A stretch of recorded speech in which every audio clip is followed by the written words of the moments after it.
বন্ধুরা, আরজিকর কাণ্ড নিয়ে পশ্চিমবঙ্গে যখন উত্তাল অবস্থা চলছে, তখন দেশের প্রধানমন্ত্রী নরেন্দ্র মোদী তিনি কেন চুপ করে বসে আছেন? কোথাও তাকে দেখা যাচ্ছে না, এই নিয়ে কোনো স্টেটমেন্ট দিচ্ছেন না। এই নিয়ে অনেকেই প্রশ্ন তুলছেন। কিন্তু জানেন তো, রাজনীতি করতে গেলে সবসময় সামনে এসে বুক চিতিয়ে কথা বলার দরকার নেই।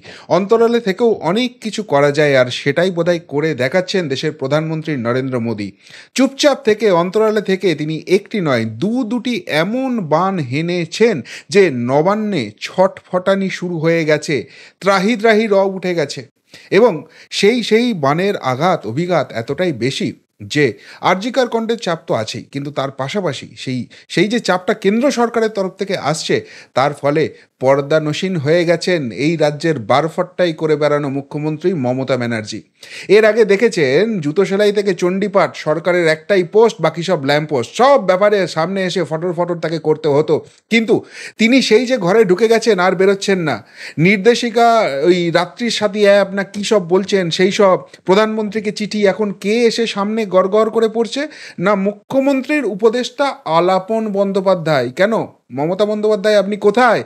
ফেস করতে পারছেন না প্রেসকে, ফেস করতে পারছেন না জনতাকে, এতখানি ভয় পেয়ে গেছেন। আর এরপরও গদি বাঁচানোর মরিয়া চেষ্টা করে যাচ্ছেন যিনি কিনা বলেন যার পদের প্রতি কোনো লোভ নেই। এতদিন তো পিছনে জাতীয় পতাকা লাগিয়ে নবান্নের সভাঘর থেকে বাগাড়ম্বর করে যেতেন, এমন একটা হাবভাব করতেন যেন দেশের প্রধানমন্ত্রী প্রেসিডেন্ট একসঙ্গে তিনি হয়ে গেছেন। সেই মমতা বন্দ্যোপাধ্যায় আজকে লোকচক্ষুর অন্তরালে চলে যেতে বাধ্য হয়েছেন। শুধুমাত্র প্রধানমন্ত্রীর হানা দুটি বাণ নয়, বিজেপির আঘাত নয়, তার থেকেও বড় কথা, আগামী 27 তারিখ অত্যন্ত গুরুত্বপূর্ণ হতে চলেছে।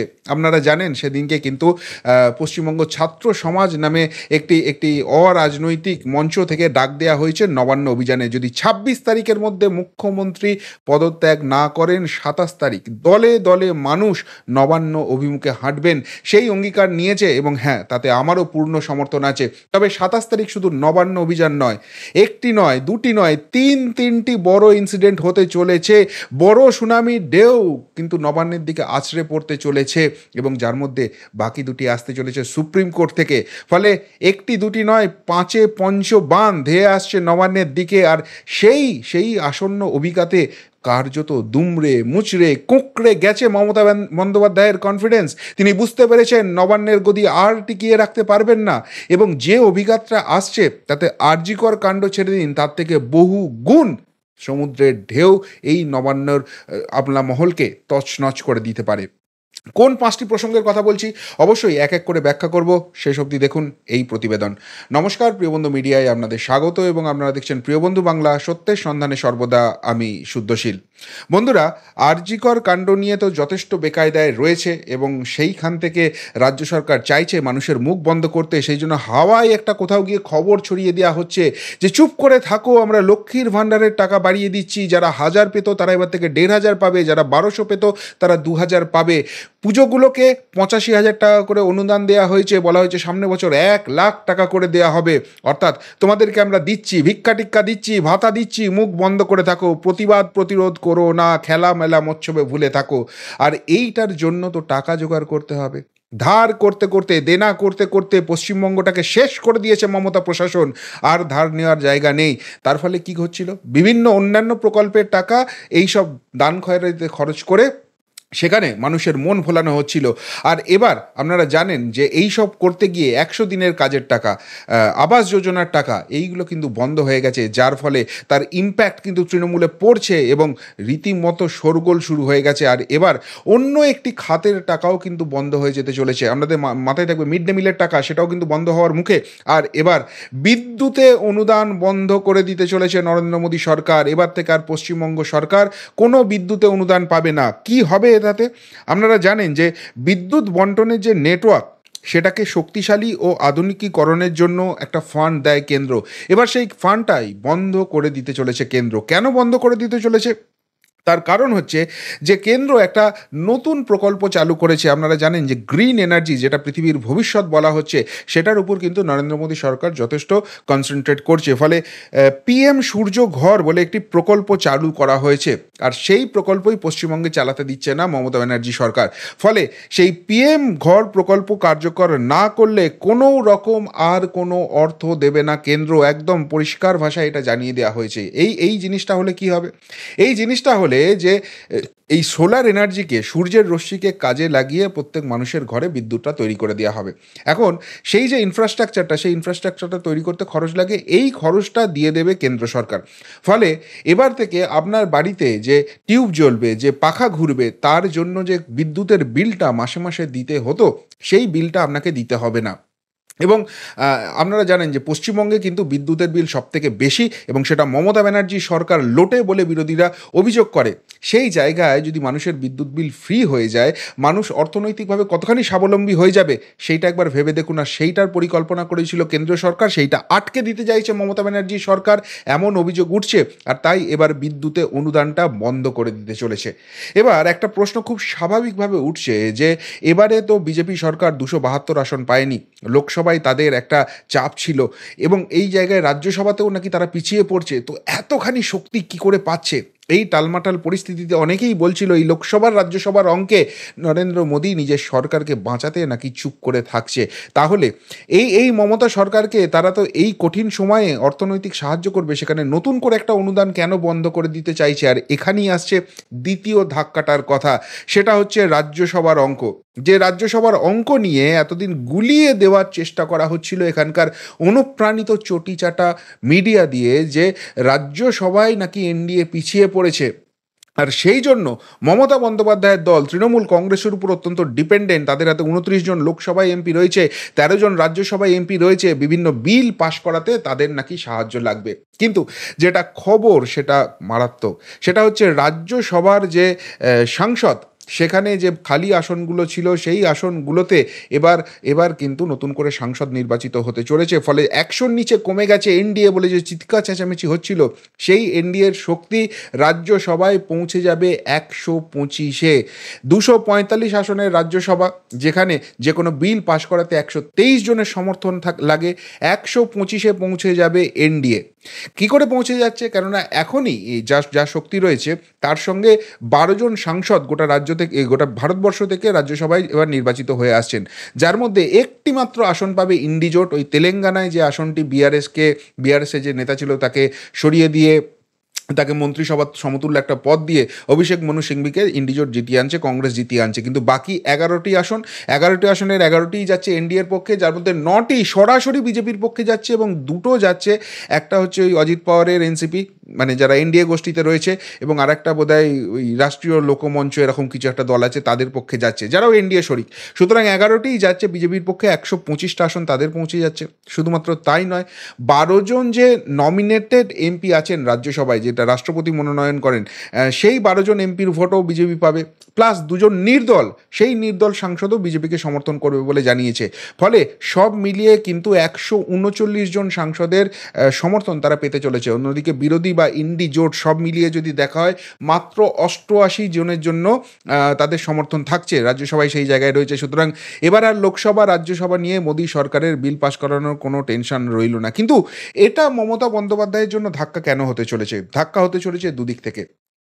অনেকেই মনে করছে পশ্চিমবঙ্গের যা পরিস্থিতি, সেখানে কিন্তু স্বরাষ্ট্র মন্ত্রক খুব তাড়াতাড়ি 355 বা 356 ধারা জারি করার মতো কঠিন স্টেপ নিতে পারে, এবং যেটা ভয়টা ছিল যে লোকসভায় পাশ করিয়ে নেবে, কিন্তু রাজ্যসভায় কী করে পাশ করাবে বিজেপি, সেই জিনিসটা কিন্তু যদি 139 জনের সমর্থন থাকে, এবার কিন্তু লোকসভা এবং রাজ্যসভা দুই জায়গাতেই যদি পশ্চিমবঙ্গ নিয়ে কোনো কড়া স্টেপ নিতে হয়, সেইটা পাশ করাবার জন্য নিজেদের দমে এনডিএ কিন্তু সেই জায়গায় পৌঁছে গেল, কারোর উপর আর কোনো ডিপেন্ডেন্সি রইল না। ফলে পশ্চিমবঙ্গ নিয়ে কড়া পদক্ষেপ হতে পারে। 2 নম্বর ধাক্কা, যে এই ধাক্কার এক্সটেন্ডেড ভার্সন যেটা হচ্ছে, সেটা হচ্ছে এবারের 15ই আগস্ট যদি প্রধানমন্ত্রীর ভাষণ আপনারা শুনে থাকেন, যে ইঙ্গিত তিনি দিয়ে রেখেছেন, সেটা থেকে স্পষ্ট হচ্ছে যে মোদী সরকার বা বিজেপির যেটা প্রথম থেকেই এজেন্ডায় ছিল, সেই ইউনিফাইড সিভিল কোড যেটা হচ্ছে, অর্থাৎ গোটা দেশের জন্য এক আইন, শরিয়াত আইন যেটা আছে সেটাকে তুলে দেওয়া, ওয়াকফ বোর্ড এসব কিছু থাকবে না, সেই বিল কিন্তু আসতে চলেছে, এবং সেটা যদি হয় লোকসভার পাশাপাশি রাজ্যসভাতেও পাশ হয়ে যাবে।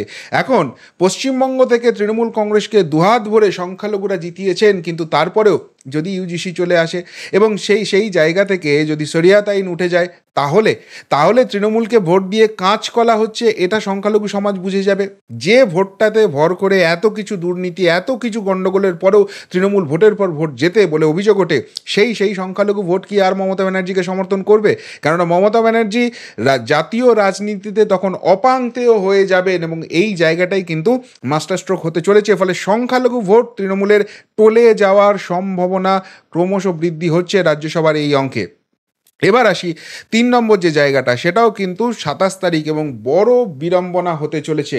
ওবিসি মামলা নিয়ে শুনানি হবে। কি এই ওবিসি মামলা? আপনারা জানেন যে নির্বাচনের মাঝখানেই কিন্তু কলকাতা হাইকোর্টের একটা রায় এসেছিল, যেখানে বলা হয়েছে ২০১০-এর পর রাজ্যের দেওয়া সমস্ত ওবিসি সার্টিফিকেট ক্যান্সেল করতে হবে এবং সেই সংখ্যাটা খুব একটা কম নয়, প্রায় ৫ লক্ষ ওবিসি সার্টিফিকেট বাতিল করে দিতে হবে। কেননা রাজ্য সরকার নিজের খেয়াল খুশি মতো বেশ কিছু লোককে পাইয়ে দিয়েছে এবং এটা কোনো রকম কোনো প্রসেস মানেনি। ফলে যাদের ওবিসি সার্টিফিকেট পাওয়ার কথা তাদের দেওয়া হয়নি, সোজা কথায় নিজের দলীয় ক্যাডাররা পেয়েছে, এরকম একটা ভয়ঙ্কর অভিযোগ উঠেছে। এবং সেই জায়গাটা শুনে কলকাতা হাইকোর্টের মনে হয়েছে হ্যাঁ এটা সঠিক, সেই ৫ লক্ষ সার্টিফিকেট হয়ে গেছে। এটা যদি সত্যিই হয় তাহলে বহু লোক কিন্তু চাকরি হারাবেন। আগামী দিনে রাজ্যের যে বিভিন্ন ফেসিলিটি পাইয়ে দেওয়া হয়, এই পাইয়ে দেওয়ার রাজনীতিটা বন্ধ করতে বাধ্য হবেন মমতা ব্যানার্জি এবং সেটার জন্য কিন্তু রাজ্য রাজনীতিতে উত্তাল পরিবেশ হবে।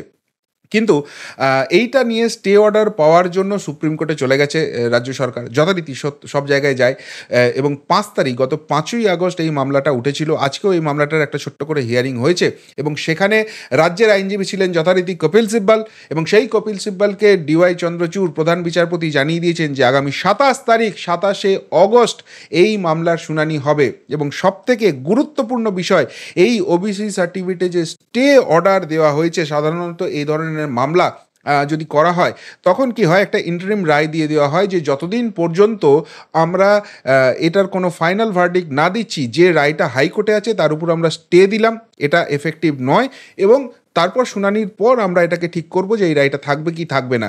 কিন্তু এই ক্ষেত্রে সুপ্রিম কোর্ট যেটা করেছে, কোনো রকম হাইকোর্টের রায়ের উপর স্টে দেয়নি। অর্থাৎ হাইকোর্ট যে কথাটা বলেছিল যে ওবিসি সার্টিফিকেট ক্যান্সেল করতে হবে, মমতা সরকার এই নিয়ে ৯/৬ করেছে, ২ নম্বরই করেছে, সুতরাং এই ওবিসি সার্টিফিকেট ভ্যালিড নয়, সেই রায় বলবৎ আছে। এবং ২৭ তারিখে তার ফলে আইনজীবীরা যেটা বলছেন যে এটা মমতা সরকারের জন্য কিন্তু বড় ধাক্কা হতে চলেছে। যদি এই রায়টা সত্যি গন্ডগোলের হতো, সুপ্রিম কোর্ট কিন্তু স্টে দিয়ে দিত। যেহেতু স্টে দেয়নি, তাহলে ২৭ তারিখ খুব সম্ভবত যে রায় কলকাতা হাইকোর্ট দিয়েছে সেই রায় বলবৎ থাকতে চলেছে। ফলে নতুন করে উত্তাল হবে মমতা ব্যানার্জির পাইয়ে দেওয়ার রাজনীতিতে, বড়সড় ধাক্কা আসতে পারে ২৭ তারিখ। এরপর যেটা ৪ নম্বর জায়গা, সেটাও ২৭ তারিখে আসতে চলেছে, সেটা হচ্ছে আরজি কর মামলার যে শুনানি আজকে ব্রিফ হিয়ারিং হওয়ার কথা ছিল, যেটা প্রায় ২.৫ ঘন্টা ধরে চলেছে। সেই আরজি কর মামলার পূর্ণাঙ্গ শুনানি হবে সেই ২৭ তারিখে এবং সেদিনকে যেটা অত্যন্ত গুরুত্বপূর্ণ রাজ্যের তরফ থেকে হবে, সেটা হচ্ছে ওই ১৪ তারিখ ১৫ তারিখ মধ্যরাত্রে আরজি করের উপর যে গুন্ডা বাহিনীর হামলা হয়েছে, যেখানে অভিযোগ উঠেছে যে তথ্য প্রমাণ লোপাট করার জন্য বিশিষ্ট কিছু রাজনৈতিক ব্যক্তি যারা শাসক ঘনিষ্ঠ তাদের রিক্রুট করা গুন্ডারা গিয়ে এই ভাঙচুরটা চালিয়েছিল এবং এদেরকে অ্যালাউ করার জন্য মমতা প্রশাসন, কলকাতা পুলিশ চোখ বুজে বসেছিল, পালিয়ে গিয়েছিল, কম্বলের তলায় বাথরুমে গিয়ে লুকিয়েছিল এবং এদেরকে অ্যালাউ করা হয়েছিল। সেই ব্যাপারে যে তদন্ত হচ্ছে, সেখানে কলকাতা পুলিশের ভূমিকা কি, সেইটা নিয়ে কিন্তু চুলচেরা বিশ্লেষণ হবে। এর পাশাপাশি আজকে যে সিবিআই স্ট্যাটাস রিপোর্ট জমা দিয়েছে তাদের তদন্তের, এখানে যে বৃহত্তর দুর্নীতির প্রেক্ষাপট আছে বলে একটা অভিযোগ উঠছে, সেই নিয়েও কিন্তু খোলসা হতে পারে। সুপ্রিম কোর্টে কী রিপোর্ট সিবিআই জমা দিয়েছে আমরা কেউ জানি না, সেইটা নিয়ে আসবে। ফলে আরজিকর শুনানি, বিস্তারিত শুনানি হবে এবং আজকে কিন্তু প্রধান বিচারপতি ইঙ্গিত দিয়ে রেখেছেন এই সমস্ত বিষয়গুলো সেদিনকে আলোচনায় আসবে। ফলে সেইগুলো কি এই নবান্ন সরকারকে রীতিমতো টলমল করে দেবে? আর তারপর যেটা সর্বশেষ বান আসতে চলেছে, সেটা হচ্ছে নবান্ন অভিযান। এই নবান্ন অভিযান ঘিরে নবান্নে রীতিমতো টেনশনের স্রোত শুরু হয়ে গেছে, যে কারণে আজকে কলকাতা হাইকোর্টে চলে গেছে এবং সেখানে বলা হচ্ছে যে এই ধরনের কোনো অভিযান করতে গেলে পুলিশি অনুমতি নিতে হবে। কারা করছে তাদেরকে সামনে আসতে হবে। কেউ সামনে আসছে না, শুধুমাত্র সোশ্যাল মিডিয়ায় প্রচার চলছে। অর্থাৎ এই নবান্ন অভিযান বন্ধ করে দিতে হবে, যেটা সুপ্রিম কোর্টেও অ্যাপিল করা হয়েছিল। সুপ্রিম কোর্ট বলেছে কোনো গণতান্ত্রিক শান্তিপূর্ণ আন্দোলন এইভাবে নিয়ম বেঁধে সুপ্রিম কোর্ট বন্ধ করতে পারে না। এই নিয়ে কিন্তু কলকাতা হাইকোর্টেও মামলা হয়েছে এবং খুব সম্ভবত কাল পরশুর মধ্যে সেই মামলার শুনানি হওয়ার চান্স রয়েছে। কালকেই এটা খুব সম্ভবত শুনানি হবে এবং সেখানে কি সত্যিই এইভাবে কোনো গণতান্ত্রিক শান্তিপূর্ণ আন্দোলনকে স্তব্ধ করে দেওয়া যায়? যদি যেত তাহলে তো সুপ্রিম কোর্টই আজকে সেটা নিয়ে একটা না একটা কিছু কথা বলতো। ঢুকতে চায়নি সুপ্রিম কোর্ট, তাহলে হাইকোর্টে গিয়েও কি স্বস্তি মিলবে? এদিকে গোয়েন্দা রিপোর্ট বলছে যে এটা একটা অগণতান্ত্রিক রিপোর্ট মঞ্চ হওয়া সত্ত্বেও এখানে যারা রাজনৈতিক দল করেন তারা কিন্তু ঝান্ডা ছাড়া আসবেন এবং তাদেরও পূর্ণ সমর্থন আছে। অর্থাৎ সাধারণ বাঙালি হিসেবে, পশ্চিমবঙ্গবাসী হিসেবে আপামর জনতা এখানে আসতে পারে এবং লক্ষ লক্ষ মানুষ সেদিনকে কিন্তু নবান্ন অভিমুখে হাঁটবে এবং মুখে একটাই স্লোগান, উই ওয়ান্ট জাস্টিস। দফা 1 দাবি 1 মমতার পদত্যাগ।